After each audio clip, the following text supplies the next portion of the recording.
கேள்வி நேரம் நிகழ்ச்சிக்காக உங்கள் அனைவரையும் அன்போடு வரவேற்கின்றேன். இன்றைய கேள்வி நேரம் நிகழ்ச்சியில் நம்ம என்ன தலைப்பை எடுத்து விவாதிக்கிறோம் என்பதை ஒரு படத்தொகுப்பை பார்த்த பிறகு கேள்வி நேரத்தில் நம்ம பயணிக்கிறோம். அதிமுக துணை பொதுச் செயலாளர் திரு டிடிவி தினகரன் திமுகவின் செயல் தலைவர் திரு மு.க. ஸ்டாலினுக்கு இன்று கண்டன அறிக்கையை வெளியிட்டுள்ளார். திரு ஸ்டாலின் நேற்று பத்திரிகையாளர் சந்திப்பில் பேசும்போது கொலை குற்றவாளி ஜெயலலிதா என்ற வார்த்தையை உபயோகித்ததாகவும், ஜெயலலிதா மரணத்திற்கு பிறகு வரும் முதல் பிறந்த நாளில் இதுபோன்று அவதூறுகளை பழிச்சொல்லை திரு ஸ்டாலின் பயன்படுத்தி விமர்சித்திருப்பதை கடுமையாக கண்டிப்பதாகவும், உடனடியாக அவர் மன்னிப்பு கேட்க வேண்டும் என்றும் அந்த கண்டன அறிக்கையில் குறிப்பிட்டிருந்தார். நேற்றைய பத்திரிகையாளர் சந்திப்பில் திரு ஸ்டாலின் அரசியல் சட்டப்படி ஆட்சி செலுத்துகிறோம் என்று பதவி பிரமாணம் மற்றும் ரகசிய காப்பு பிரமாணத்தை ஆளுநர் முன் எடுத்துக் கொண்டுவிட்டு இன்றைக்கு உச்சநீதிமன்றத்தால் குற்றவாளி என்று சிறை தண்டனை வழங்கப்பட்ட முன்னாள் முதல்வர் ஜெயலலிதா பெயரில் விழா கொண்டாட்டங்களை, அதுவும் அரசு பணத்தில் நடத்தப்படுவதை தமிழகத்தின் பொறுப்பு ஆளுநர் உடனடியாக தடுத்து நிறுத்த வேண்டும் என்று வலியுறுத்தி கேட்டுக்கொள்வதாகவும் குறிப்பிட்டிருந்தார். டிடிவி தினகரனின் கண்டன அறிக்கையும் ஸ்டாலினின் அரசியல் விமர்சனமும் இன்றைய கேள்வி நேரத்திற்கான களத்தினையும் 5 அடிப்படை கேள்விகளையும் எழுப்பியுள்ளது. ஜெயலலிதா மீது ஸ்டாலின் அபாண்ட குற்றச்சாட்டா? ஸ்டாலின் குற்றச்சாட்டுகள் திசை திருப்பப்படுகிறதா? ஸ்டாலின் மீதான தினகரன் விமர்சனம் சரியானதா? ரகசிய காப்பு பிரமாணத்தை மீறுகிறாரா எடப்பாடி பழனிசாமி? அரசியல் விமர்சனமா, அவதூறு குற்றச்சாட்டா?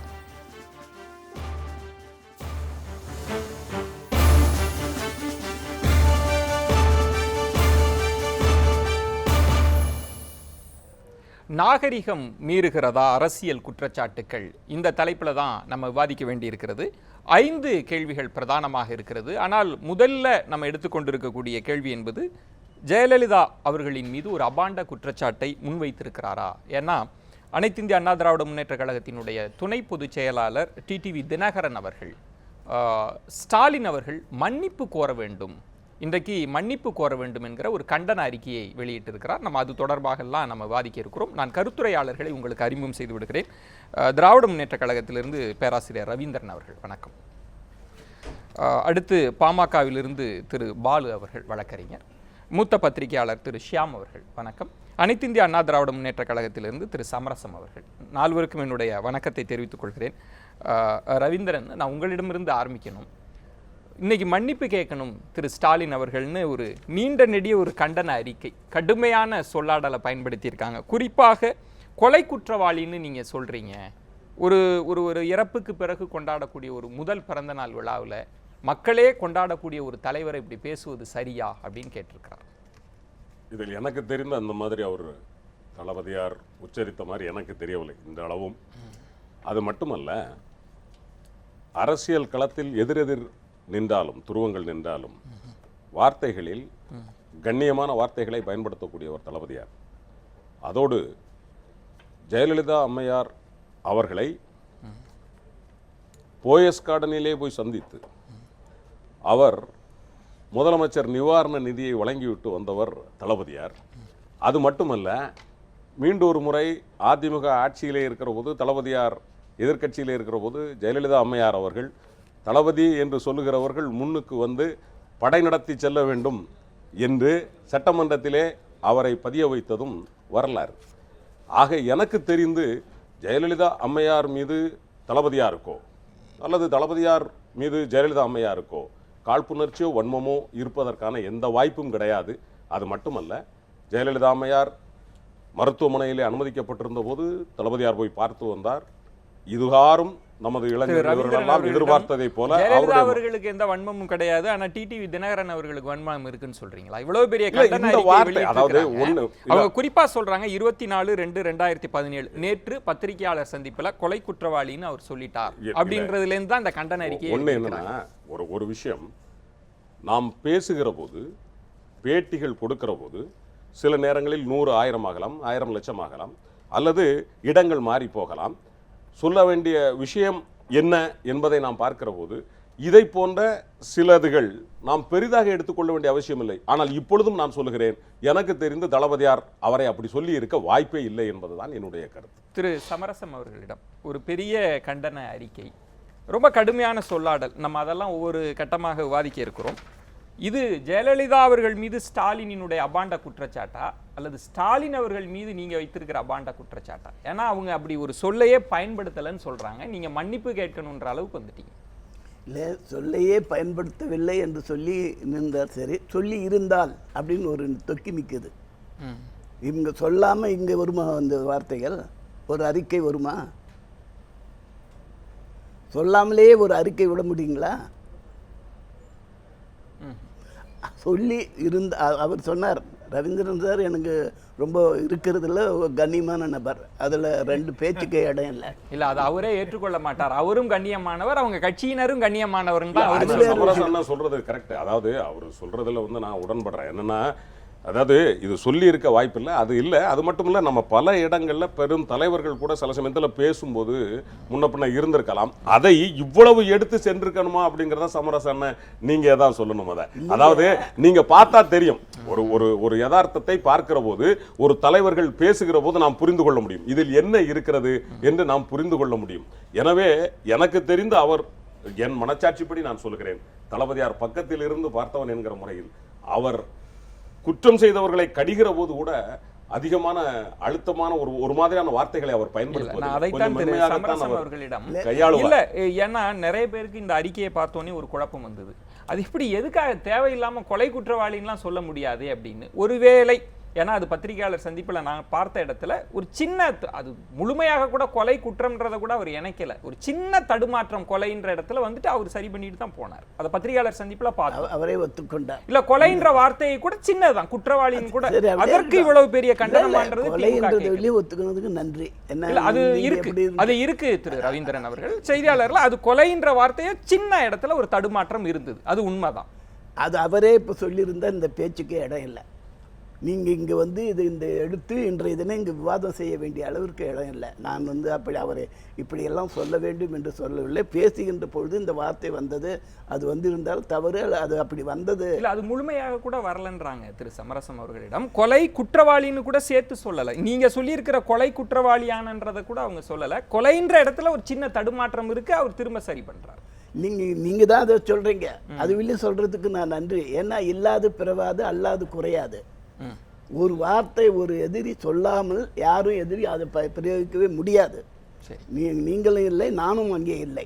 அவர் அது கேட்டு அந்த நாடாவே போட்டு பார்த்து தான் இவரும் பதில் சொல்லுவார். இவர் ஒன்றும் அற்பத்தனமாக நடந்துக்கிறார்கள், சிறுபிள்ளைத்தனமாக பேசக்கூடிய ஆளே அல்ல எந்த விதமான நிலையிலையும். அதை நீங்க எண்ணி பார்க்கலாம். நம்மளை பொறுத்தவரையிலும் நீங்க கண்ணியம் என்பதற்கு 100 மடங்கு ஸ்டாலின் அவர்கள் எவ்வளவு கண்ணியம் காப்பார்னு எனக்கும் தெரியும். அதை விட 100 மடங்கு இவர் காப்பார். சரி, நம்ம தொடர்ந்து, ஏன்னா இந்த கேள்வியிலேயே நான் ரொம்ப நேரம் நிற்க விரும்பல. ஆனால் திரு தராஷி சியாம் அவர்களிடம் அது ரொம்ப நீங்க நுட்பமாக பார்க்கிற இடத்துல ஒரு சின்ன தடுமாற்றம் இருக்கு. அது செய்தியாளர் நம்ம மிகைப்படுத்திலாம் சொல்லல. கொலைன்ற இடம் கூட முழுமையாக இல்லை, கோன்ற வார்த்தை மட்டும் பதிவாயிருக்கு. அதுக்கப்புறம் அவர் சரி செஞ்சுட்டு தான் திரும்ப வரார், குற்றவாளின்ற சொல்ல பயன்படுத்துறார். இதற்கு இவ்வளவு பெரிய கண்டன அறிக்கையை கொடுத்திருக்கணுமா? அவர் கொலை குற்றவாளின்றதை கூட பெருசா சொல்லலன்றது தான் விமர்சனமாக முன்வைக்கிறாங்க. இருதுருவ அரசியலிலே எந்த ஒரு சின்ன பிழைக்கும் கண்டனம் வரத்தான் செய்யும். சமரசம் அவர்கள் கூறியது போல டிடிவி அவரும் பெரிய அரசியல் அனுபவம் உடையவர். கிட்டத்தட்ட 16 வருடங்கள் அவர் பல பதவிகளில் இருந்திருக்கிறார். கட்சிக்கே பொருளாளராக இருந்திருக்கிறார். ஸ்டாலின் அவர்களின் அரசியல் வரலாற்றையும் நாம் குறைத்து மதிப்பிட முடியாது. அவருக்கும் நீண்ட நெடிய ஒரு பாரம்பரியம் இருக்கிறது. நான் இதுல என்ன சொல்ல விரும்புகிறேன் என்றால், இன்றைய ஊடக உலகத்திலே 1000 கண்கள் உங்களை பார்த்து கொண்டிருக்கின்றன என்கின்ற ஜாக்கிரதை உணர்வோடு தலைவர்கள் செயல்பட வேண்டும் என்பதற்கு இது ஒரு பெரிய உதாரணம். நீங்களே சொல்கிறீர்கள் கிட்டத்தட்ட கொலை என்று சொல்லிவிட்டார் என்று. ஆனால் பேராசிரியர் சொல்கிறார் அவர் அப்படிப்பட்டவர் அல்ல என்று. அதை நான் முழுமையாக ஏற்றுக்கொள்கின்றேன். பேராசிரியர் கூற்றை நான் முழுமையாக ஏற்றுக்கொள்கின்றேன். சமரசம் அவர்கள் கூற்றையும் நான் முழுமையாக ஏற்றுக்கொள்கின்றேன். ஆனால் இல்லாது வராது என்கின்ற அந்த விஷயம் இருக்கிறது அல்லவா? இவ்வளவு பெரிய கண்டன அறிக்கை கொடுக்கும் போது மீண்டும் ஒரு முறை அல்லது பல முறை அந்த ஒளிநாடாவை போட்டு பார்த்து தானே அவர்கள் கண்டன சொன்னாங்க. அதைத்தான் நம்ம பேச வேண்டியிருக்கிறது. நான் முதல் கேள்வியிலே அதிகமாக நிற்க வேண்டிய தேவையில்லைன்னு நினைக்கிறேன். ஆனால் இன்னும் நிறைய விஷயங்கள் பேச வேண்டியிருக்கிறது. திரு பாலு அவர்களிடம் நீங்களும் இந்த கண்டன அறிக்கையை பார்த்தீங்க. 2 தரப்பினருமே மாண்போட பேசக்கூடியவர்கள் தான் பரஸ்பரமாக சொல்லிக் கொண்டார்கள். அந்த சிறிய இடத்துல அது ரொம்ப போகிறது. பொது இடங்களில் கோமாளித்தனங்கள் புரியும் திரு ஸ்டாலின் இனியும் இதெல்லாம் நிறுத்தி கொள்ள வேண்டும், மன்னிப்பு கேட்க வேண்டும் என்கிற அளவுகளில் தான் இந்த கண்டன அறிக்கை முடிவு இருக்கிறது. நீங்க முதல்ல இந்த கண்டன அறிக்கை ஸ்டாலின் அவர்களினுடைய செய்தியாளர் சந்திப்பு எப்படி பார்க்குறீங்க? ஏதோ 2 பேருக்கும் மட்டுமே தொடர்புடைய ஒரு பிரச்சனையை மையமாக வைத்து விவாதம் நடத்துவது போன்று நாம் இதை தொடர்வது என்பதே எனக்கு ஒரு நியாயமாகப்படவில்லை. காரணம் என்னவென்றால், பாட்டாளி மக்கள் கட்சியினுடைய நிறுவனர் மருத்துவர் ஐயா அவர்கள் 21ஆம் தேதி அவர் கொடுத்த அறிக்கையில் மிக தெளிவாக ஜெயலலிதா ஒரு உச்சநீதிமன்றத்தால் குற்றவாளி என்று அறிவிக்கப்பட்டவர், அவருடைய பெயரில் அம்மா இருசக்கர வாகன திட்டம் என்று இப்பொழுது பொறுப்பேற்றிருக்கக்கூடிய முதலமைச்சர் எடப்பாடி அவர்கள் வெளியிட்டிருப்பது அது ஏற்புடையதல்ல.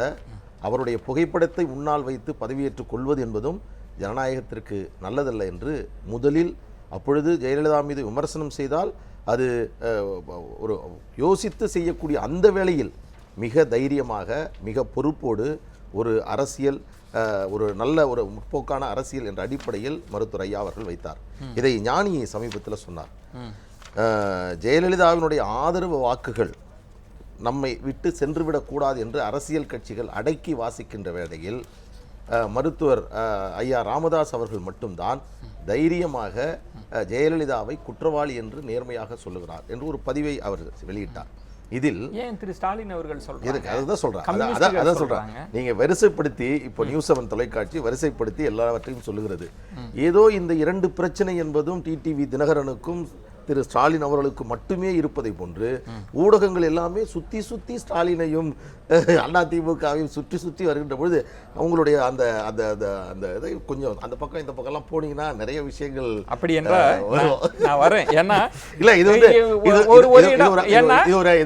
நீங்க 2 கேள்விகள் நீங்க பேசுங்க, உங்களையும் தவிர்க்கல. ரகசிய காப்பு பிரமாணத்தை மீறுகிறாரா? நீங்க சொன்ன அப்படி சொல்ல வரலங்கற, நான் அப்படி சொல்ல வரல. இத முதல்ல நான் அதுதான் சொல்றேன், ஒரு ஆரோக்கியமாகத்தான் இந்த விஷயத்தை நீங்க மட்டும் இல்ல பதில் சொல்லணும் சார். மாதிரி இல்லங்க, நீங்க சொல்லுங்க, நான் உங்களுக்கு முழு நேரம் தருகிறேன். இல்ல நீங்க அந்த நேரம் சொன்னாதான் நீங்க கேட்ட கேள்விக்கு நான் பதில் சொல்றேன். என்னன்னா, அடிப்படையில் ஒரு, அதாவது ஒரு சொல்லுகின்ற பொழுது இருக்கக்கூடிய ஒரு வார்த்தை தவறுகள், சொற்பிழை என்ற அடிப்படையாக வைத்துக்கொண்டு அதில் கோபுரம் கட்டுவதும் அதை விவாத பொருளாக மாற்றுவதும் அதை ஒரு பெரிய ஒரு பிரச்சனையாக உருவெடுத்து அதற்கு மன்னிப்பு கேட்க சொல்வதும் அதை பற்றி செய்வது என்பது உண்மையான பிரச்சனையை ஒதுக்கி வைத்துவிட்டு நீங்கள் குறிப்பிட்டதை போன்று தேவையில்லாத பிரச்சனையை விவாதித்துக் கொண்டிருந்தால் நியாயமான பிரச்சனை பின்னுக்கு தள்ளும் என்ற அடிப்படையில் தான் இது. ஏனென்றால் உள்ளபடியே ஸ்டாலின் அவர்கள் கொலை குற்றவாளி என்று சொன்னதற்காக மன்னிப்பு கேட்க வேண்டும் என்று டிடிவி தினகரன் அவர்கள் சொன்னார்.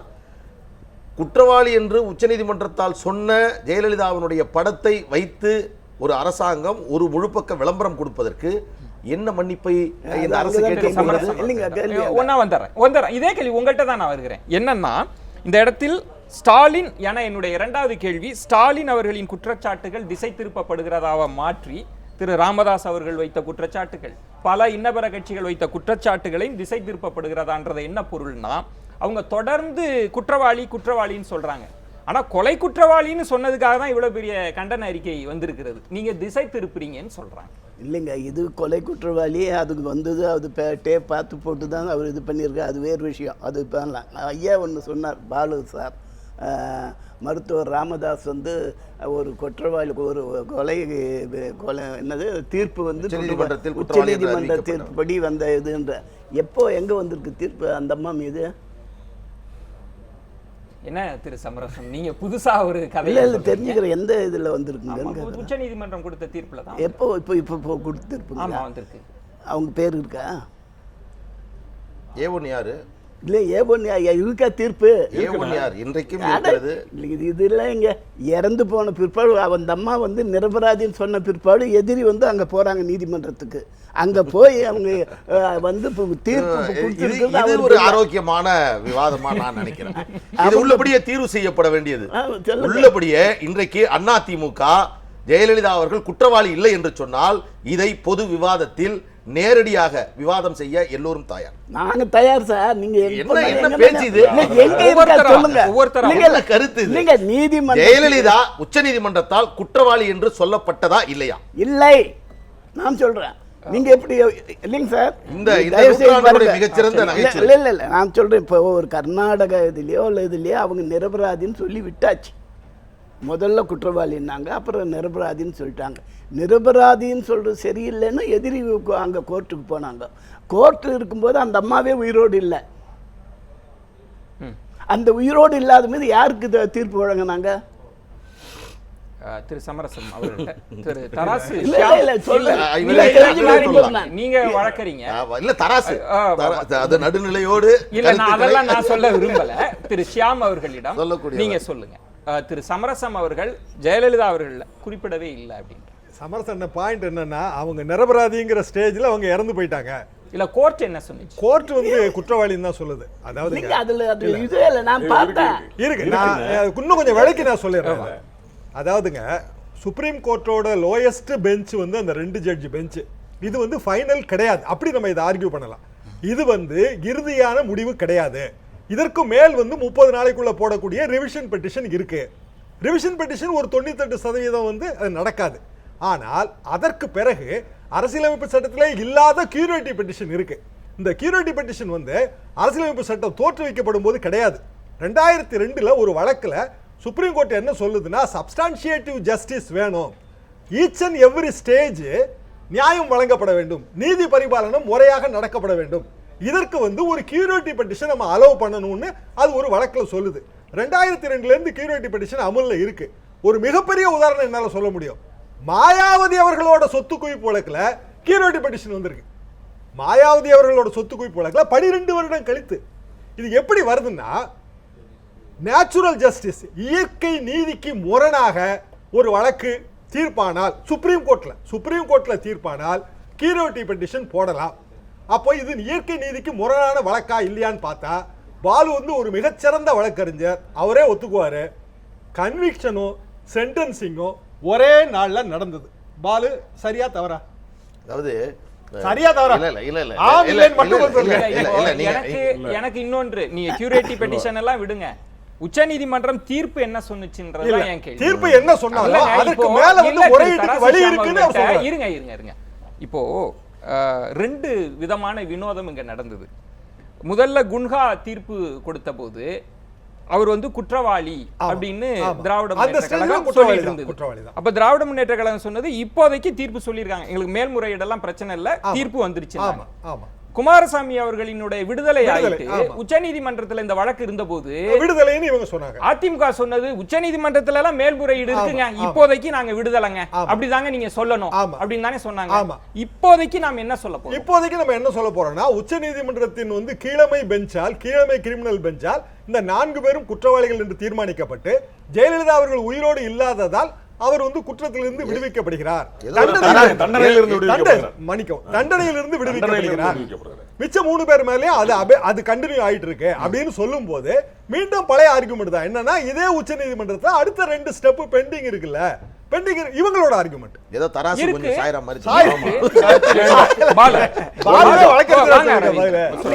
இல்ல. வாங்க, ஒரு விஷயம் என்னன்னா, ஷியாம் அண்ணன் எப்பவுமே கொஞ்சம் அவருடைய பேச்சு வந்து நேர்மையா தான் போகும். இப்போ உண்மையிலேயே கொஞ்சம் சாஞ்ச மாதிரி தான் இருக்கு. ஏன்னா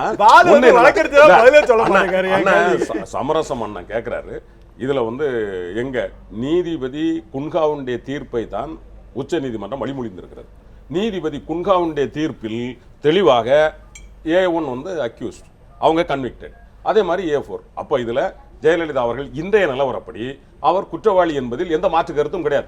ஒருவேளை இந்த கியூரேட் பெட்டிஷனை அதை அப்பீல் பண்ணுகிறதா, ஒத்துக்கொள்கிறதா, அதற்கான நேச்சுரல் ஜஸ்டிஸ் அப்படிங்கிறது வந்து எங்க எப்படி அப்ளை ஆகுது, இதையெல்லாம் நாம் பார்க்க வேண்டியது இருக்கிறது. ஆனால் இன்றைய சூழலில் நீங்க போங்க, இன்னும் 5 பேர் பெஞ்சுக்கு போங்க, 7 பேர் பெஞ்சுக்கு போங்க, வந்ததுக்கு அப்புறம் பார்க்கலாம். ஆனால் இன்றைய நிலவரப்படி இதுதானே சூழல். இதில் இப்படி செய்வது நியாயமா? இதுதான் எங்களுடைய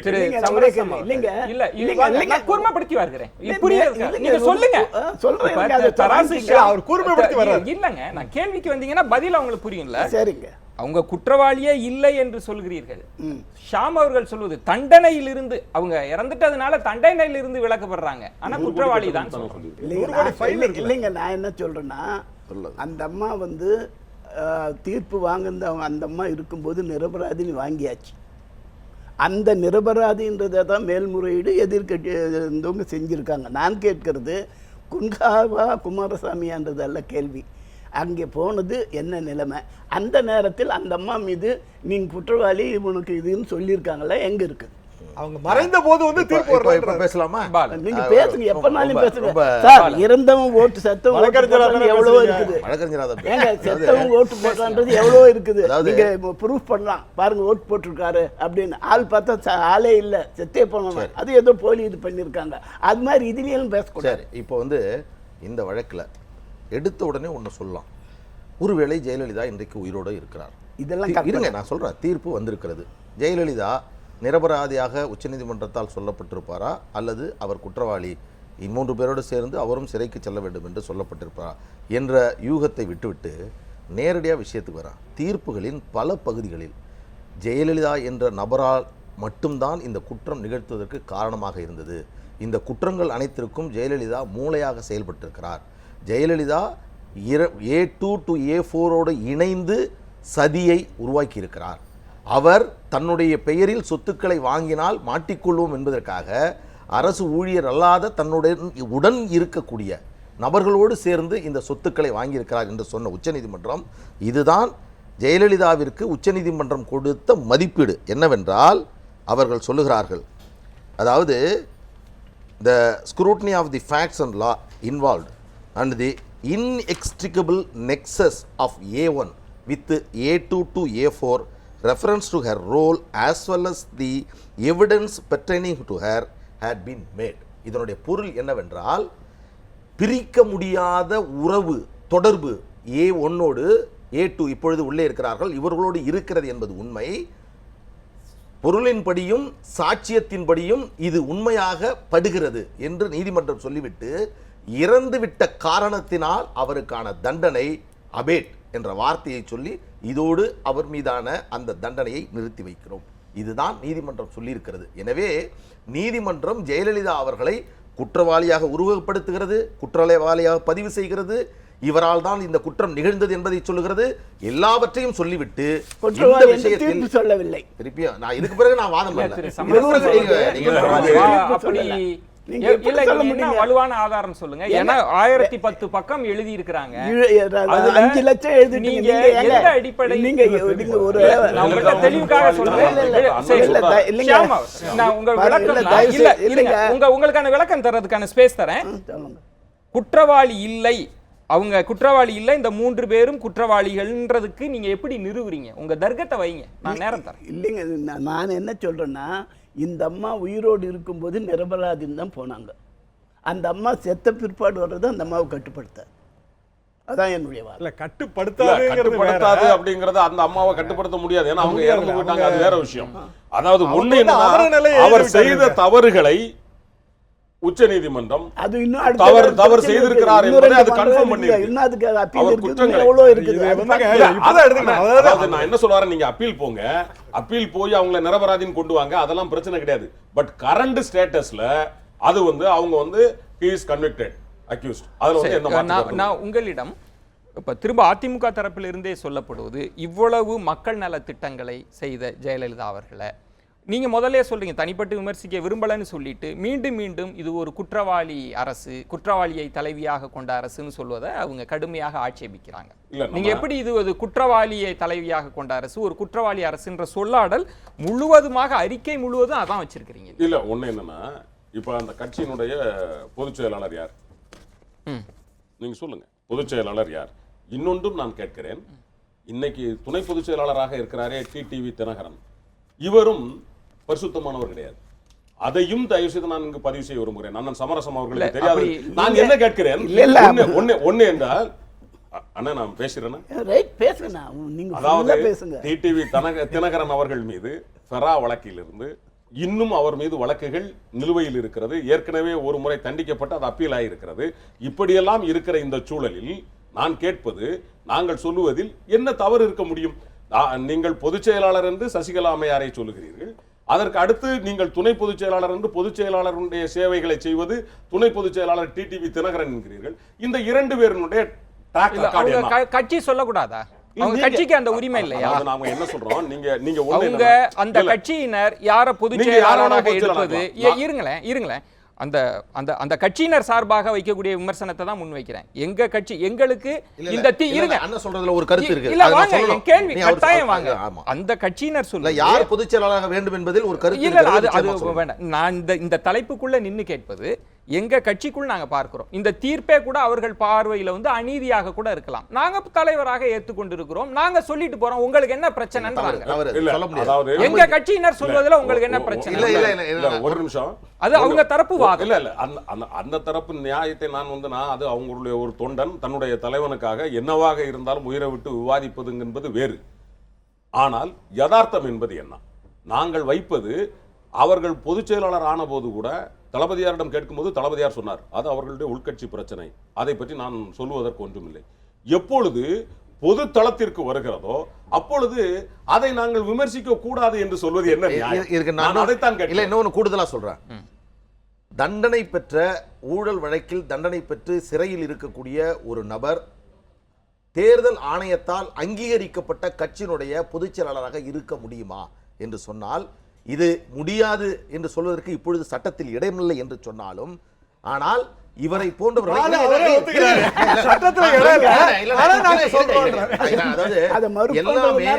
ஒவ்வொரு தீர்ப்புமே ஒவ்வொரு பிரச்சனை ஒரு அனுபவத்தின் அடிப்படையில் தான் வருகிறது. நான் ஏன் சொல்றேன்னா, நான் நிதானமா சொல்றேன்.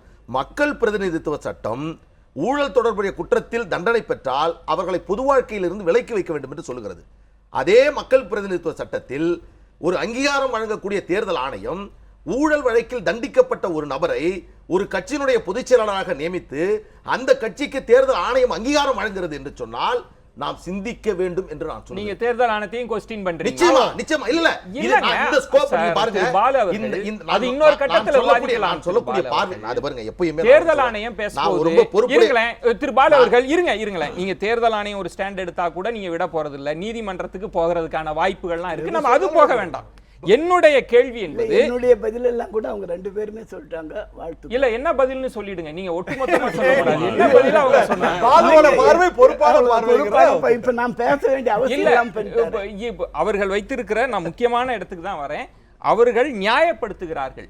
இந்த அரசு குற்றவாளி அரசு தான் அப்படின்றதுல தான் அவங்க தெளிவாக இருக்கிறாங்க. திரு ராமதாஸ் அவர்களினுடைய அறிக்கையும் அதுதான் முழுமையாக.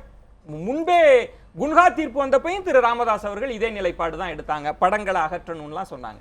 அதற்கு நீங்க பதில் சொல்லுங்க. இல்ல, அவரு ராமதாஸ் அவர் பெரியவர் சொல்லி இருக்கிறதுக்கு நான் கேட்குறேன், எத்தனை நாட்டில் இப்படி வந்து உங்களுடைய படங்களை எல்லாம் அகற்றி இருக்காங்க? முன்னுதாரணங்கள் எது எது இருக்குதுன்னு அவங்க சொல்றாங்க. எந்த முன்னுதாரணமும் தேவையில்லை. உச்சநீதிமன்றம் குற்றவாளி என்று அறிவித்து விட்டால் அப்படியே அந்த அமைச்சர் அலுவலகத்திலிருந்து வெளியே வந்திருக்கிறார்கள், ராஜினாமா செய்யப்பட்டிருக்கிறார்கள். எல்லா வரலாறும் தமிழ்நாட்டில் தான் நிகழ்ந்திருக்கிறது. முதலமைச்சராக இருந்தவர் சிறைக்கு சென்றது, சிறைக்கு சென்று திரும்பி வந்த பிறகு தேர்தல் மாயாவதி அவர்கள் வரலாற்றை மறைச்சு பேசுற மாயாவதி அவர்கள் முதலமைச்சர், அவர் வந்து ஒரு டீச்சர், வக்கீல், அப்புறம் வந்து ஐஏஎஸ்க்கு படிச்சுட்டு இருக்கும்போது தான் வந்து கன்ஷிராம் வந்து அவங்கள பாக்குறாங்க. அதுக்கப்புறம் அரசியலுக்கு வந்து முதலமைச்சர் பதவியை வைக்கிறாங்க. முதல் தலித் பெண் முதலமைச்சர். ஆனால் 20 கோடி ரூபாய் வந்து அவங்க வந்து வருமான வரி செலுத்துறாங்க. ஒரு குறிப்பிட்ட ஸ்டேஜ்ல அவங்க மேல வழக்கு வருது. வழக்குல அவங்க குற்றவாளின்னு தீர்மானிக்கப்படுது. பிறகு விடுதலைன்னு வருது. அதுக்கு பிறகு அவங்களுக்கு சிலையே வைக்கிறாங்க. மாயாவதி அவர்களுக்கு சிலையே வைக்கிறாங்க.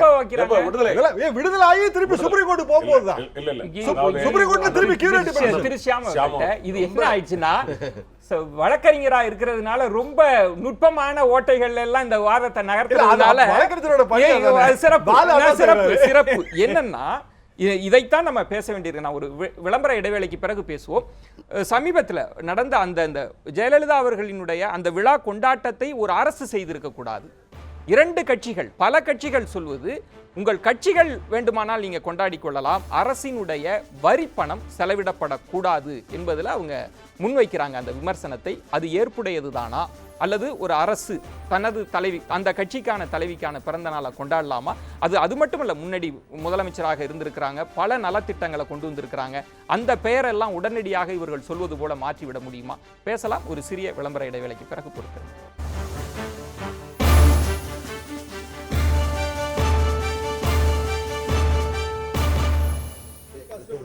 கேள்வி நேரம் நிகழ்ச்சிக்காக உங்களை மீண்டும் வரவேற்கின்றேன். நாகரிகம் மீறுகிறதா அரசியல் குற்றச்சாட்டுகள், இதுதான் நம்ம எடுத்த பிரதான தலைப்பு. ஆனால் அதற்குள் இருக்கக்கூடிய அடுக்குகளாக ஒவ்வொரு குற்றச்சாட்டாக நம்ம கடந்து கொண்டிருக்கிறோம். அதில் குறிப்பாக ஒரு ரகசிய காப்பு பிரமாணத்தை எல்லாம் எடுத்த பிறகு ஒரு அரசியல் சாசனப்படி நடக்க வேண்டிய ஒரு முதலமைச்சரோ இந்த அரசோ குற்றவாளி என்று அறிவிக்கப்பட்டவர்களுக்கு எப்படி அரசு பணத்தை செலவிடலாம் அப்படின்ற குற்றச்சாட்டை பிரதான கட்சிகள் முன்வைத்திருக்கிறார்கள். நம்ம அதை பற்றி பேசலாம். திரு ஷியாம் அவர்களிடம் நீங்க பார்த்திருக்கலாம், பாமகவா இருக்கலாம், ஸ்டாலின் அவர்கள் ஆளுநரையே சென்று சந்திச்சு வைக்கிறார் கோரிக்கை மனு. இந்த செலவுகளை செய்யக்கூடாது, இது அரசு பணம், இதை எப்படி இவர்கள் செலவு பண்ணலாம் அப்படின்ற ஒரு கோரிக்கை. இந்த திட்டங்களுக்கெல்லாம் பெயரை மாற்ற வேண்டும், புகைப்படத்தெல்லாம் எடுக்கணும், சட்டமன்றத்தில் அவருடைய புகைப்படம் இடம்பெறக்கூடாது என்ற அளவுல குற்றச்சாட்டை முன்வைக்கிறார். முன்னுதாரணங்களின்படி கேட்குறீங்களா இல்லை அரசியல் படி கேட்குறீங்களா? இந்த கேள்வி சொல்லுங்க. சட்டப்படி சட்டத்துல எந்த விதமான இதுவும் கிடையாது, பாரும் கிடையாது. அது பாலுவே சொல்லுவார். எந்த சட்டம்னு எடுத்துக்காட்ட சொல்லுங்க பாலு கிட்ட. தண்டனை கொடுத்து அவங்க இல்ல நீங்க சட்டத்தை மட்டும் சொல்லுங்க. கன்விக்ட் என்று சொல்லக்கூடியவர்களுடைய படங்கள் ரைட் எந்த சட்டத்துல இருக்கு? அலுவலகங்களில் இடம்பெறும். டாக்டர் ஐயாவே அவர் எந்த சட்டத்துலன்னு அந்த அறிக்கையில இல்ல, படிச்சு பாருங்க. என்ன என்ன என்ன உங்களுக்கு வேணும்? அதுல எந்த சட்டம் வாங்க, கட்டாயம் வாங்க. நீ இந்த இது முக்கியமான சட்டம் வாங்க. விஜய் இதுல மக்கள் பிரதிநிதித்துவ சட்டம் மக்கள் அடிப்படையில் எந்த சட்டத்தின் வைக்க முடியாது. அதெல்லாம் ஒண்ணும் கிடையாது. எந்த சட்டத்தின் அடிப்படையிலும் சொல்லல. நீங்க தார்மீகமா அப்படின்னு சொன்னீங்கன்னா நான் அதை ஒத்துக்கிறேன். அது இட்ஸ் ஹை மாரல் கிரவுண்ட். அப்படிப்பட்ட ஹை மாரல் கிரவுண்ட் இன்னைக்கு இந்தியாவில் பாலிடிக்ஸ்ல இருக்கா அப்படின்னு அடுத்த கேள்வியை போட்டீங்கன்னா நம்ம இல்லைன்னு தான் சொல்ல முடியும். அதுக்கு நான் ஏற்கனவே சொன்ன அதே உதாரணம் தான் மாயாவதியோட சிலைகள்.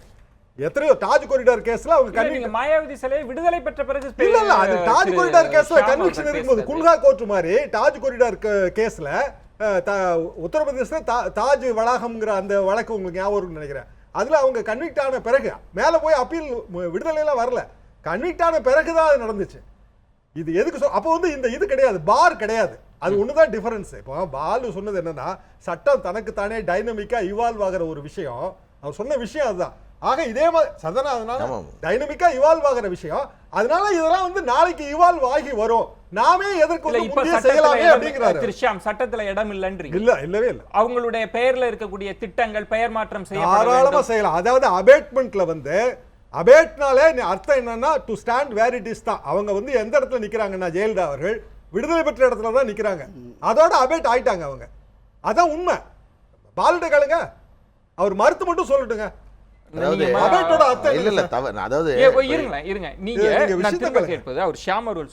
சட்டத்தின்படி கேட்கிறீங்களா, சட்டத்தின் அடிப்படையில் மிக தெளிவாக உச்சநீதிமன்றம் தன்னுடைய வழக்கில் நான் அதை சொல்றேன் கன்விக்ஷன் என்ற அந்த விஷயத்தை எடுத்து பார்த்துட்டு என்று சொன்னால் உச்சநீதிமன்றம் இந்த வழக்கில் ஜெயலலிதா அவர்களை லீகலா கன்விக்ட் பண்ணிடுச்சு, ஃபேக்சுவலா கன்விக்ட் பண்ணிடுச்சு, பிசிக்கலா கன்விக்ட் பண்ணல. அதுதான் இந்த வழக்கில் உள்ள நிலைப்பாடு உச்சநீதிமன்றம். ஏன் என்று சொன்னால் பிசிக்கல் கன்விக்ஷன் என்பது இறந்த நபரால் அது செய்ய முடியாது என்ற காரணத்தினால் மட்டும் அது நிறுத்திக் கொள்கிறது. அதை தாண்டி ஜெயலலிதா என்ற நபரையும் A1 என்ற அந்த நிலையில் இருக்கக்கூடியவரை நாங்கள் அவர் குறித்து எந்த கருத்தையும் நாங்கள் சொல்லவில்லை. அவர் இந்த வழக்கில் இருந்து முழுமையாக விடுவிக்கப்படுகிறார். நாங்கள் A2 இருந்து A4 மட்டும் தான் நாங்கள் விவாதிக்கிறோம். இல்லன்ற அப்படி சொல்லப்படலங்கிற உச்சநீதிமன்றம். ஏனென்றால் இல்ல நான் சொல்லிடுறேன் 570 பக்கத்திலேயும் முழுமையாக தன்னுடைய விவாதத்தில் அந்த வழக்கை நீதிமன்றம் ஆய்வுக்கு எடுத்துக் கொள்ளுகின்ற பொழுது யாரையும் பிரித்து பார்க்கவே இல்லை. கடைசி பேராகிராஃபில் தண்டனை கொடுக்கப்படுகின்ற பொழுது ட்ரையல் கோர்ட், அதாவது high court judgment set aside, trial court judgment confirmed in toto in respect of 224 என்று சொல்வதற்கு காரணம் தண்டனை கொடுப்பதற்காக மட்டும். அதை தாண்டி அடுத்த வரியிலே நீதிமன்றம் அதை தெளிவுபடுத்துகிறது. A1 பொறுத்தவரையில் பிரிக்க முடியாத உறவு A2 A4 இருக்கக்கூடிய காரணத்தினால் அவர் இதில் அந்த தொடர்புகள் அந்த குற்றங்கள் அனைத்தையும் அவர் நிகழ்த்திருக்கிறார் என்றாலும் இன்றைக்கு அவர் உயிரோடு இல்லை. அதனால் அவர் மீதான அப்பீல் மனு அபேட் அந்த நிலையோடு சென்று விடுகிறது. நான் சொல்லிடுறேன். அண்ணா சொல்றார் உச்சநீதிமன்றம் சொன்னாலும் கூட ஒருவேளை உயிரோடே இருக்காங்க கன்விக்ஷன் சொல்லிட்டாங்க அப்படினாலும் கூட சட்டத்தில் இடமே கிடையாது, அவருடைய படம் வைக்கக்கூடாது என்று இவருடைய வாதம், இவருடைய கருத்து. நான் கேட்கிறேன், மக்கள் பிரதிநிதித்துவ சட்டம் எதை மையப்படுத்துகிறது? ஊழல் தொடர்புடைய வழக்கில் தண்டனை பெற்றால் பொது வாழ்க்கையில் இருந்து விலக்கி வைக்க வேண்டும் என்று சொல்லுகிறது. திரு பாலு அவர்கள், நான் தெளிவுபடுத்துவதற்காக நான் திரு ரவீந்திரன் அவர்களிடமே ஒரு நலத்திட்டம் வைக்கப்பட்டுச்சு. அது அவங்க அம்மா, நீங்க எல்லா லிஸ்ட் அவுட் அம்மா என்கிற பெயர்ல இருக்கிற எல்லா திட்டத்தின் பெயரையும் நீங்க மாத்தணும்னு சொல்றீங்க. அம்மான்றது அவங்கள தான் குறிப்பிடுதா அப்படின்றதும் நீங்க எப்படி பண்ண போறீங்கன்றது அடுத்த விஷயம். நான் இப்படியே வருகிறேன். அது அவர்கள் பெயராக கூட இருக்கட்டும், மக்கள் மனதுல நின்று அந்த பெயர் பதிந்த போது நீங்க அதை எடுங்கன்னு சொல்லுவது தார்மீக அடிப்படையில சட்டத்தின் அடிப்படையில நாளையே இது நீதிமன்றத்துக்கு போனா நிக்குமான்றதுதான் ஷியாம் அவர்களினுடைய வாதமா இருக்கு. இதுல வந்து என்னன்னா, ஒன்று இதுல 60% தார்மீகம், 40% சட்டம். தார்மீகம்னு சொல்றாரு. அதாவது இதுல என்ன அப்படின்னா 70-30 மிக தெளிவாக இப்ப நான் என்ன கேட்கிறேன், பிரதிநிதித்துவ சட்டத்துல 2 ஆண்டுகளுக்கு இப்ப லேட்டஸ்ட், அதாவது 2013 நம்ம ராகுல் தான் அந்த புண்ணியத்தை கட்டிக்கிட்டார்.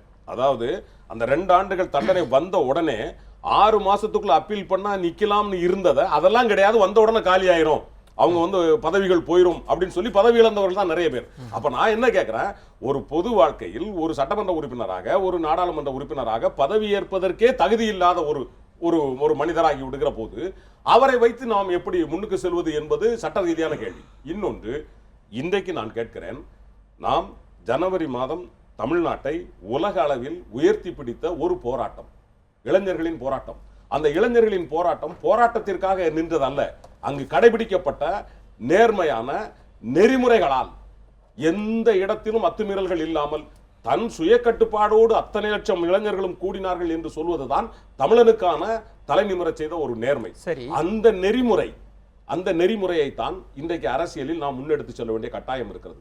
அடுத்த தலைமுறை, நாம் பழைய தலைமுறை இப்படி வாழ்ந்தது என்பதற்காக நாம் அப்படியே வாழ்ந்து கொண்டிருந்தோம் என்றால் தம்மின் தம்மக்கள் அறிவுடையோம். இல்ல நீங்க எனக்கு ஒண்ணு புரியல திரு ரவீந்திரன் அவர்கள்ட்ட, உங்களுடைய அறிக்கையிலேயே திரு ஸ்டாலின் அவர்கள் உச்சநீதிமன்றத்தால் குற்றவாளி என உறுதி செய்யப்பட்ட ஜெயலலிதா பெயரில் திட்டங்களை தொடங்கியது தவறுன்னு சொல்றார்.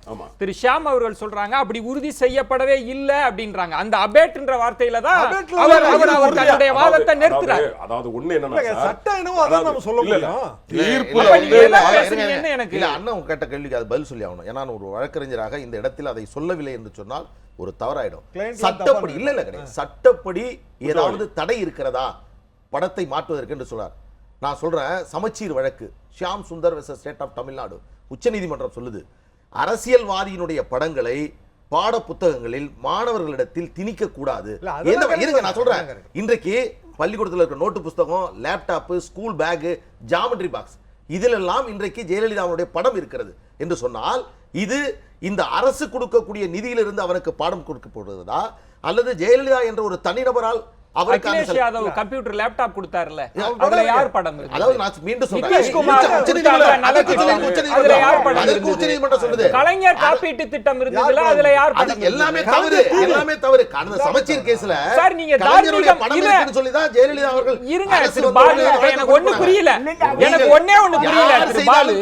திரு பாலு அவர்களிடம் எனக்கு என்னன்னா, தங்களுடைய பெயரை, தங்களுடைய படத்தை ஒரே ஒரு விஷயம், நலத்திட்டங்களில் அறிவிப்பது என்பது மிகப்பெரிய தவறு. இப்ப என்ன எனக்கு பிரச்சனைன்னா, இதை நான் முழுமையாக எப்படி நகர்த்தணும்னு நினைச்சேன்னா சட்டம் சார்ந்துதான். ஏன்னா ஆளுநரிடம் போய் சந்திக்கிறீங்க அப்படின்னா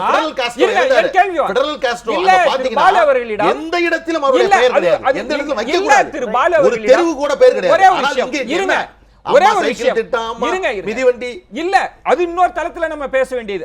எனக்கு என்ன பிரச்சனை வந்துருச்சுன்னா, இந்த தலைப்பை அணுகுகிற போது நாம் சட்ட அடிப்படையில் தான் பேச போகிறோம் அப்படின்னு நினைக்கிற போது நீங்க தார்மீக அடிப்படையில் இல்ல இல்ல சட்டத்தின் அடிப்படையில் சொல்றேன். அதுவே இருங்க ரவீந்திரன், 60-40 என்பதே தவறு. சட்டத்தின் அடிப்படையில் பிரதிநிதித்துவ சட்டம் தான் பெரும்பாலும் நம்மளுடைய அரசியலமைப்பில் நாம் பாராட்டுகிற சட்டம். ஒரு அமைப்பு உருவாவதற்கே அடிப்படை சட்டமே பிரதிநிதித்துவ சட்டம் தான். பிரதிநிதித்துவ சட்டத்தின்படி 2 ஆண்டுகளோ அதற்கு மேலோ தண்டனை வாங்கிவிட்டால் அவர் வந்து அதிலிருந்து இருந்து அப்புறப்படுத்தப்படுகிறார். இந்த சட்டத்தில் சொல்லப்பட்டிருக்கிற இது உண்மையா இல்லையா? இது உண்மை என்றால் 4 ஆண்டுகள் தண்டனை வாங்கியவர் அப்புறப்படுத்தப்பட வேண்டும் என்று நாங்கள் கேட்பதில் சமரசம் அவர்கள்ட்ட ரொம்ப நேரம் இது சட்டத்தை கூட விடுங்க. நான் திரும்ப கேட்பது, நீங்க ஏற்றுக்கொள்கிறீர்களோ இல்லையோ, தீர்ப்பின் பல பக்கங்கள் ஜெயலலிதா அவர்களினுடைய பெயரை சொல்லுது. நம்ம அதை மறுக்க முடியாது, அது ஆவணமா இருக்கு. நீங்களும் மறுக்க மாட்டீங்க, நானும் மறுக்க மாட்டேன். அந்த இடத்துல ஒரு தார்மீக அடிப்படையில் கூட நீங்க நிலைப்பாடு எடுக்க மாட்டீங்களா? இல்லைங்க, அந்த அம்மாவுக்கு வயசு 69. தீர்ப்பில் 69 வயசில் அவர் பிறந்த நாள்லேருந்து கூட எல்லாம் வரலாம். தீர்ப்பு சொல்லும்போது அவர் உயிரோடு இருந்தாரா, அப்போ அவர்களுக்கு சொன்னாங்களா இல்லையான்ற அது வரலாறு சொல்லியிருக்காங்க, அது வேறு விஷயம். அதை இதில் கொண்டு வந்து சேர்த்த வேண்டிய அவசியம் இல்லை. இருங்க ஒரு வார்த்தை, அண்ணன் வந்து வாதங்கள் செஞ்சார். வாதங்கள் எல்லாம் நியாயங்கள் அல்ல, ஆனால் எப்படிப்பட்ட நியாயங்களையும் வாதத்திற்கு உட்படுத்தலாம். ஒரு விஷயம் தெரிஞ்சுங்க, திராவிடர் இயக்கம் என்பதே தியாகத்திற்காகவே பிறந்தது. அண்ணா சாவு தலைவர்களுக்கு சரித்திரம், தொண்டர்களுக்குன்றது தான் திராவிடர் இயக்கம். அண்ணா மறைந்தார், என்ன மறையக்கூடிய வயசா? எவ்வளோ நாள் ஆட்சி செஞ்சார்? அது தொண்டர்களுக்கு வாழ்வு கொடுத்தார். எம்ஜிஆர் மறைஞ்சார், எவ்வளோ நாள் வாழ்ந்தார்? அவர் தொண்டர்களுக்கு வாழ்வு கொடுத்தார். புரட்சி தலைவர் மறைந்தார், எவ்வளோ நாள் வாழ்ந்தார்கள்? தொண்டர்களுக்கு வாழ்வு கொடுத்தார். இதுதான் திராவிடர் இயக்க வரலாறு. அதை மனதிலே பதிவு வைத்து, திராவிடருடைய இயக்கம் என்பதே சாவு தலைவர்களுக்கு, சரித்திரம் தொண்டர்களுக்கு என்பதுதான் என்பதை மனதிலே பதிவு வைத்துக் கொண்டு, இப்ப என்ன பிரச்சனைனா, இதை நீங்க உங்க தொண்டர்களிடம் பேசுவதை அவங்க யாரும் தடுக்க போறது இல்ல. ஆனா ஒரு அரசு இப்படி செய்யலாமா அப்படின்றதான் அவங்க கேள்வி. அரசின் வரிப்பணம் செலவழிக்கலாம்ன்றதாங்க அவங்க கேட்கிற கேள்வி. நானும் அதே தாங்க. நீங்க தார்மீக அடிப்படையில நீங்க எப்படி இதை நிறுவுறீங்க? இல்லைங்க, நான் நீங்க இல்லங்கறீங்களா? இல்லைங்க, இந்த திட்டங்கள் எல்லாம் பொய்ன்னு சொல்றீங்களா? திட்டங்கள்லாம் கொண்டு வந்தாங்க. ஒரே ஒரு நிமிடம் அமைதியா இருந்தீங்கன்னா ஒரே ஒரு கேள்வி. திரு ராமதாஸ் அவர்கள், இந்த நீங்க இப்படி ஒரு பதில் சொல்வீங்கன்னு அவரும் தெளிவாக சொல்றாரு. இந்த திட்டத்தெல்லாம் கொண்டு வருவதில் எனக்கும் மகிழ்ச்சி தான். எனக்கு பிரச்சனை திட்டத்தில் இல்லை, யார் பெயரில் என்பதில் அவர் தெளிவா சொல்லியிருக்கிறார். ஏங்க அப்படி சொல்றாங்க? இல்லைங்க, நான் ஒரு வார்த்தை சொல்றேன். இருங்க, அண்ணா ஒரு வார்த்தை. ஒண்ணும் இல்லைங்க, அவர் ஆட்சிக்கும் வரல, செய்யவும் இல்லை, திட்டங்களும் போடல. அவர் உட்காந்து போதனை செஞ்ச தவிர சாதனை இல்லை. அதனால அதை சொல்றார். தெரியா, கண்டிப்பாக பெயர் வைக்கலாம். என்ன காரணம்னா, சட்டம் எல்லாம் தார்மீகம், அந்த அடிப்படையில் கூட நான் சொல்லலை. இந்த வழக்கை வந்து நீங்கள் ரெண்டாக பிரிங்க. ஒன்று வந்து A1ங்கிற நபர் உயிரோட இல்லை, A2லேருந்து A4 வரைக்கும் அவங்க தண்டனை பெற்றிருக்கிறாங்க. இனி அவங்க மேற்கொண்டு ரிவ்யூ போகிறாங்களா, கியூரிட்டி போகிறாங்களாங்கிறது சட்ட வல்லுநர்களோட பாயிண்ட். இந்த A1 ஸ்டேஜ் என்ன, A1 பேரை வைக்கலாமா, இதுதான் அவங்களோட அப்ஜெக்ஷன். சரி, A1 பேரை வைக்கலாம். ஏன்னா A1 இருந்தப்ப வழக்கோட, சுப்ரீம் கோர்ட் வழக்கோட தீர்ப்பு வரல. அபேட்னா என்ன அர்த்தம்னா, ஸ்டாண்ட் வேர் இட் இஸ் தான். எந்த இடத்துல அவங்க நின்னாங்களோ அந்த இடத்துல நிக்கிறாங்க, விடுதலையில நிக்கிறாங்க. கண்டிப்பா அபேட்னா என்னன்னு கேளுங்க, அவர் சொல்லிடுவாரு.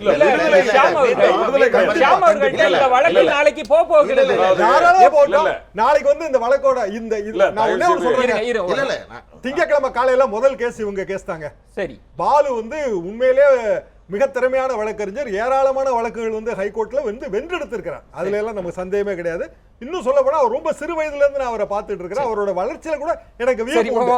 ஆனால் இந்த குறிப்பிட்ட வழக்கு என்பது அரசியல் காரணங்களுக்காக அவர்கள் போடுகிறார்கள். அதுல தவறு, அதுல தவறு. பாலு அவர்களிடம் கிட்டத்தட்ட இல்ல, நான் இன்னும் கிளாரிட்டிக்காக சொல்றேன், பல வழக்குகள்ல நீங்க வெற்றி பெற்று இருக்கலாம், இந்த வழக்கில் நீங்கள் தோற்க போகிறீர்கள். அப்படி நான் சொல்ல கூட வரல. நான் இந்த எதிரான தீர்ப்பு வரலாம் அப்படி வச்சுக்கிறேன் மென்மையா. இந்த வழக்குல உயர்நீதிமன்றம் வந்து இதில் எனக்கு தலையிட விருப்பம் இல்லை என்று சொல்லி ஒதுங்கிக் கொள்ளும் என்றுதான் நான் நினைக்கிறேன். அண்ணன் என் மீது வைத்திருக்கக்கூடிய மதிப்பீட்டிற்கு முதல்ல நன்றி. அவருடைய நம்பிக்கையை நான் நிச்சயமாக இந்த வழக்கில் காப்பாற்றுவேன் என்று நான் உளப்பூர்வமாக நம்புகிறேன். காரணம் என்னவென்றால், தார்மீக அடிப்படையில் என்ற அடிப்படையிலெல்லாம் இந்த வழக்கை நான் தொடரவில்லை. நீங்கள் இந்த பிரச்சனையில் ஒரு குற்றம் சாட்டப்பட்டவருடைய நபர் ஒரு அரசு அலுவலகத்தில் இருக்கலாமா, அவருடைய பெயரில் அரசு திட்டங்கள் அறிவிக்கப்படலாமா, பள்ளி மாணவர்களுடைய அவருடைய ஸ்கூல் பேக்ல வந்து அவங்களுடைய படம் இருக்கலாமா என்பதை நீதிமன்றம் முடிவு செய்யட்டும். அதில் எங்களுக்கு மாற்று கருத்து அல்ல. நான் என்ன சொல்றேன்னா, இது தெளிவுபட்ட நீதிமன்றம் முடிவு செய்த பிறகு இந்த குற்றவாளி அரசுன்றதை நீங்க நிராகரிச்சிருவீங்களா? அதுக்கு அப்புறம் பேச மாட்டீங்க. இல்ல, நான் திரும்பி சொல்றேன். அதாவது நான் சொல்றேன், மீண்டும் சொல்றேன், நீதிமன்றம் ஒரு வழக்கை உருவாக்கி அது உச்சநீதிமன்றம் சென்று அதற்கு ஒரு இறுதி முடிவு எட்டப்பட்டு விட்டால் அது இந்த நிலத்தினுடைய சட்டம். அந்த சட்டத்தை யாராக இருந்தாலும் ஏற்றுக்கொண்டுதான் ஆக வேண்டும். அதில் மாற்று கருத்து. இந்த வழக்கில் அண்ணன் ஷியாம் அவர்கள் ஜெயலலிதாவுடைய படம் ஒரு அரசு அலுவலகத்தில் இருப்பது தவறில்லை என்று சொல்லுகிறார். அது மிக மிக ஒரு தவறான, அவருடைய மதிப்பீட்டிற்கு, அவருடைய இப்பொழுது இருக்கக்கூடிய நிலையில் ஏற்புடையதே அல்ல. நான் என்னுடைய கருத்து என்னவென்று சொன்னால், ஜெயலலிதா என்றைக்கு தண்டனை பெற்றவர் குற்றவாளி என்று நீதிமன்றத்தால் அறிவிக்கப்பட்டிருக்கிறதோ அன்றைக்கே அரசு அலுவலகங்களில் இருக்கக்கூடிய அனைத்து புகைப்படங்களும்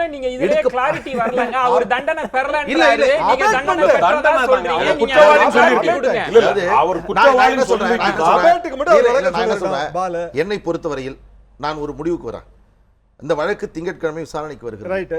நீதிமன்றம் என்ன தீர்ப்பு சொல்ல போகிறது என்று சொல்வதற்கு முன்பாக நான் என்ன வழக்கை தாக்கல் செய்தேன் என்ற வகையில் மட்டுமே நான் பேச ஆசைப்படுகிறேன்.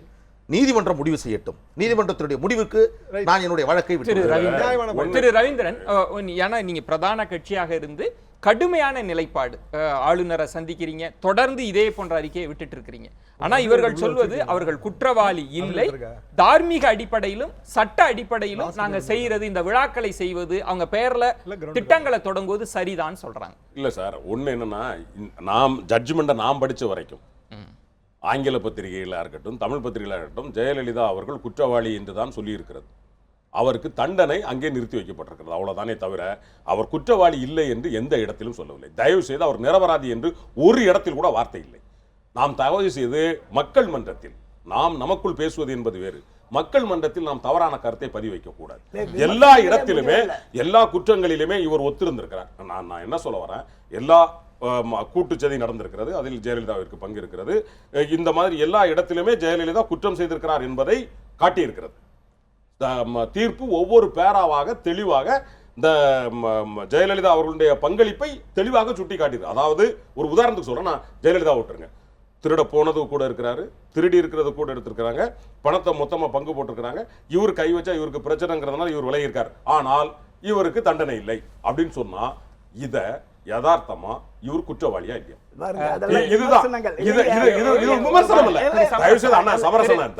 ஒண்ணு சொல்றேன், அதாவது அவருக்கு தண்டனை இல்லைன்னு சொல்லுங்க, நான் ஒத்துக்கிறேன், அவர் குற்றவாளி இல்லைன்னு நீதிமன்றம் சொல்லல சார். திரு சமரசம் அவர்கள்ட்ட சொல்லுங்க,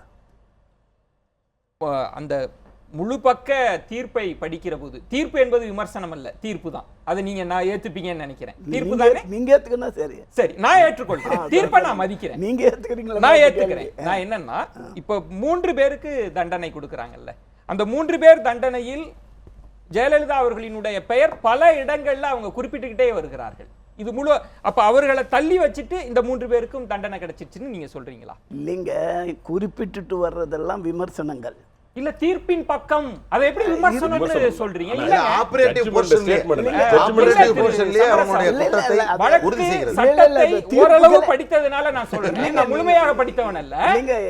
தீர்ப்பின் பக்கங்கள்ல இருக்குது, இல்ல தீர்ப்பின் பக்கங்கள்லயே இருக்கக்கூடிய விமர்சனங்கள் அவ்வளவுதானே தவிர அது இல்லை. நானும் வேற எது மாதிரி நான் சொல்லல, இது புத்தக விமர்சனம்னு சொல்லல, தீர்ப்பின் விமர்சனம் அப்படின்னு வச்சுங்க. ஆனா தீர்ப்பு, அதாவது பதில் வாங்கிறேன், ஏன்னா நியாயம் கிடையாது, சொல்லுங்க. ஆகையினால இப்ப என்ன அதுல விஷயம், நான் என்ன சொல்றேன்னா, புரட்சி தலைவி அம்மா போட்டு திட்டங்களா இல்லையா, மக்களுக்கு போய் சேர்ந்துச்சா இல்லையா, பொய்யா மெய்யா? இல்லங்க, அத அவங்க கேட்கவே இல்லங்க. நீங்க அங்க அத பத்தியே விமர்சனம் இல்ல, இல்லன்னா அவங்க படம் வைக்க கூடாதுன்னு எப்படி போராடுறாங்க பேசுறாங்க? இல்ல, நீங்க திரும்பவும் வீரப்பன் அவர்களுடைய படத்தை வைத்து ஒரு திட்டத்தை அறிவிங்க, ஒண்ணும் தப்பு இல்ல. இப்ப அண்ணன் சொல்லிட்டாரு குற்றவாளி பேர்ல வைக்கிறது தப்பு இல்லன்றாரு. இதே நான் கேக்குறேன், இல்ல பதில் சொல்லுங்க, நீங்க பதில் சொல்லுங்க. வீரப்பன் அவர்களுடைய படத்தை பெரும்பான்மையானவர்கள் தருமபுரி சேலம் மாவட்டத்தில் அவரை இங்க இருக்கக்கூடிய கர்நாடக பிரச்சனையில் அவர்தான் இன்றைக்கு குலசாமியாக எல்லை சாமியாக இருந்தார் என்று சொல்லுகிறார்கள். காவேரி பிரச்சனையில் ஏதாவது ஒரு திட்டத்தில் வீரப்பனுடைய படத்தை நீங்க அரசு அறிவிக்கணும். ஐயா ஒரு வார்த்தை அவர் சொன்னதுக்காக பாமக தான் வீரப்பன குலசாமி என்று பாமக அல்ல, பாமக அல்ல, தமிழ் தேசிய பேசுகிற அனைவரும் சொல்லுகிறாங்க.